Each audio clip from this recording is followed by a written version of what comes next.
प्याज को लगाए हुए भी 100 दिन के पार हो चुका है। कंद तो बनना शुरू हो गया है, लेकिन उसकी मोटाई और उसका वजन नहीं बढ़ पा रहा है, साथ ही में उसके अंदर चमक भी नहीं आ पा रही है। तो क्या है इसकी असली वजह और क्या है इसका मेन कारण, तो जानेंगे आज के इस वीडियो में। साथ ही में इस वीडियो के लास्ट में मैं आपको बताऊंगा एक ऐसा पावरफुल कॉम्बो जिसको अगर आप प्याज की फसल के अंदर स्प्रे लेते हो तो प्याज की जो सारी शक्ति है या फिर सारी जो एनर्जी है वो कंद के विकास की ओर ट्रांसफर हो जाएगी। तो बिना किसी देरी के इस वीडियो को शुरू करते हैं। और अगर अभी तक आपने हमारे YouTube चैनल को सब्सक्राइब नहीं करा है तो नीचे दिए हुए बटन पर जल्दी से क्लिक करके चैनल को सब्सक्राइब कर लीजिए, क्योंकि इस चैनल पर आपको आधुनिक खेती से जुड़ी हुई सारी जानकारी उपलब्ध है।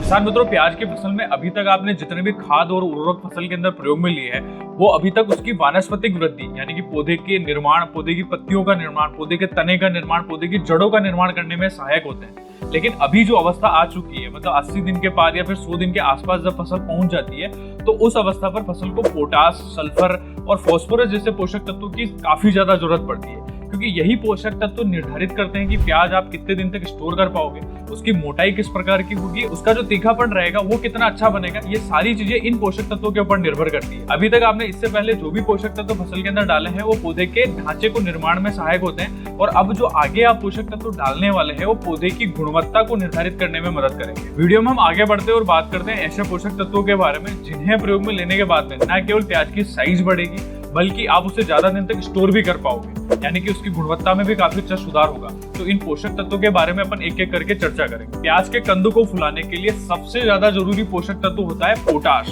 और आज की डेट में मार्केट में कई सारे ऐसे रासायनिक खाद आ रहे हैं जिनके अंदर आपको पोटाश की मात्रा मिलती है, लेकिन उनमें से सबसे ज्यादा 2 खाद सबसे ज्यादा पॉपुलर है जिनमें पोटाश की मात्रा काफी ज्यादा होती है, जैसे कि MOP जिसे म्यूरेट ऑफ पोटाश के नाम से भी जानते हैं, और दूसरा है SOP जिसे सल्फेट ऑफ पोटाश के नाम से भी जानते हैं, या फिर जिसे 0050 भी अपन बोलते हैं। अब किसान मित्रों, पोटाश युक्त ये जो दोनों खादें हैं इनमें से प्याज की फसल में अंतिम अवस्था में कौन सी खाद जरूरी है या फिर कौन सी सबसे अच्छी है। अगर आप शुरुआती अवस्था में प्याज की फसल के अंदर पोटाश प्रयोग में लेना चाहते हैं तो म्यूरेट ऑफ पोटाश सबसे बेस्ट ऑप्शन, क्योंकि म्यूरेट ऑफ पोटाश जो है वो धीरे धीरे करके फसल को उपलब्ध होता है। जब आप इसे बेसल डोज में डालोगे तो ये फसल की अंतिम अवस्था तक पूरी तरीके से पौधे को उपलब्ध हो जाता है। इसीलिए म्यूरेट ऑफ पोटाश को आपको हमेशा बुआई के समय प्रयोग में लेना चाहिए। और अगर आपने अंतिम समय में म्यूरेट ऑफ पोटाश को फसल के अंदर प्रयोग में लिया है तो ये सही से फसल को उपलब्ध नहीं हो पाता है और इसकी मात्रा ऐसे ही जमीन में पड़ी रहती है, जो कि पूरी तरीके से वेस्टेज हो जाती है। इसीलिए आपको फसल की शुरुआती अवस्था में ही म्यूरेट ऑफ पोटाश को प्रयोग में ले लेना चाहिए। अब बात करते हैं SOP के बारे में।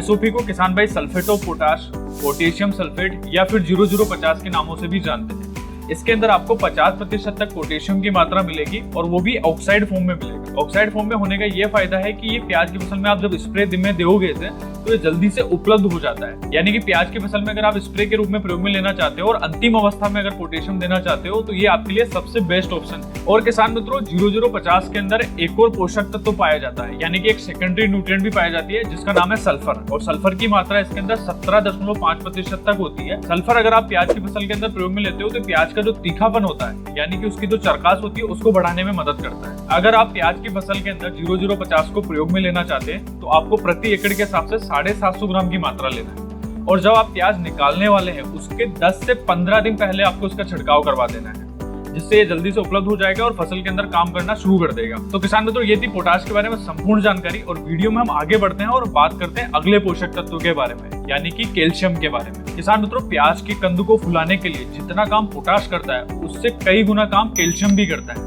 और कैल्शियम आपको मार्केट में कई सारी कंपनियों का और कई सारे फॉर्म में अवेलेबल हो जाएगा। और अगर आप प्याज की फसल में कैल्शियम को प्रयोग में लेना चाहते हैं तो इसके 2 फॉर्म सबसे ज्यादा पॉपुलर है। पहला है कैल्शियम नाइट्रेट, दूसरा है चिलेटेड फॉर्म में आने वाला कैल्शियम। प्याज की फसल में अगर आप कैल्शियम नाइट्रेट प्रयोग में लेना चाहते हैं तो आपको प्याज की रोपाई होने के 60 दिन के अंदर अंदर ही इसे प्रयोग में ले लेना, क्योंकि कैल्शियम नाइट्रेट के अंदर 15.5% तक नाइट्रोजन की मात्रा पाई जाती है, और नाइट्रोजन हमेशा फसल की शुरुआती अवस्था में या फिर जब फसल 1 से 1.5 महीने के आसपास रहे तभी प्रयोग में ले लेना चाहिए। और इस कैल्शियम नाइट्रेट के अंदर नाइट्रोजन की भी मात्रा है, इसलिए आपको इसको फसल की अंतिम अवस्था के अंदर प्रयोग में नहीं लेना चाहिए। अगर आप शुरुआत में देना चाहते हो कैल्शियम तो ये आपके लिए सबसे अच्छा ऑप्शन है। और अगर आपकी फसल 2 महीने से ऊपर हो गई है या फिर 80 से 90 दिन या 100 दिन के आसपास आ चुकी है तो आपको चिलेटेड फॉर्म में आने वाले कैल्शियम को प्रयोग में लेना चाहिए, क्योंकि इसके अंदर एक चिलेटिंग एजेंट होता है जो फसल के अंदर आप जब भी इसको स्प्रे में दोगे तो कैल्शियम की जो मात्रा है वो जल्दी से उपलब्ध करवा देता है और तुरंत आपको रिजल्ट देखने को मिलते हैं। कैल्शियम नाइट्रेट जो है आपको 750 ग्राम प्रति एकड़ के हिसाब से छिड़काव के अंदर प्रयोग में लेना है।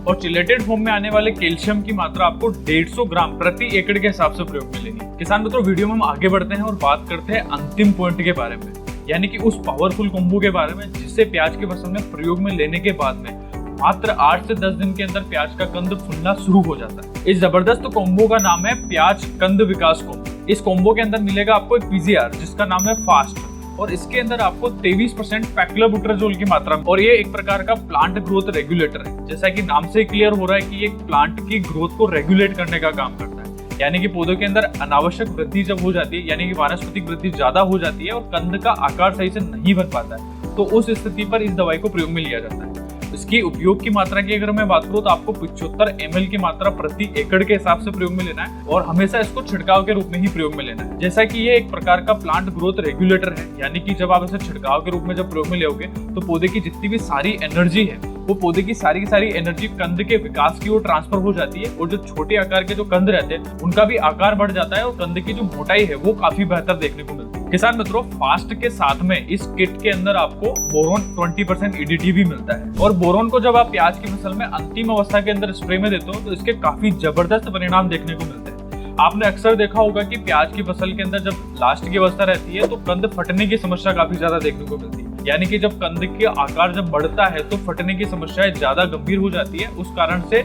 इसकी पैदावार के ऊपर काफी ज्यादा प्रभाव पड़ता है, और इसके अलावा अगर पैदावार निकल भी जाती है तो जब आप मार्केट में प्याज को बेचने जाते हो तो उसका रेट सही से नहीं मिल पाता। इसी समस्या के निवारण के लिए ही हमने इसके साथ में बोरोन को रखा है। तो बोरोन की मात्रा आपको प्रति एकड़ के हिसाब से 200 ग्राम लेना है, और इन दोनों को एक साथ मिला के स्प्रे के रूप में प्रयोग में लेना है। तो इन दोनों को जब आप एक साथ में प्रयोग में लोगे तो काफी अच्छे जबरदस्त परिणाम देखने को मिलेंगे, जैसे कंद का आकार भी बढ़ पाएगा, कंद की गुणवत्ता भी बढ़ेगी, साथ ही साथ में जो कंद का कलर है वो भी काफी अच्छा शानदार निकल के आएगा। तो इस कॉम्बो को अगर आप मंगवाना चाहते हैं तो नीचे दिए हुए डिस्क्रिप्शन के लिंक पर क्लिक करके आप इसे अभी ऑर्डर कर सकते हैं। तो किसान मित्रों, वीडियो में दी गई जानकारी आपको अच्छी लगी तो इस वीडियो को लाइक करें, चैनल को सब्सक्राइब करना ना भूलें, क्योंकि आपको इसी प्रकार के इन्फॉर्मेटिव वीडियो इस चैनल पर आपको आगे उपलब्ध होती रहेगी। और साथ ही साथ में अगर आपके पड़ोसी किसान ने प्याज की खेती कर रखी है तो इस वीडियो को उनके साथ में जरूर शेयर करें।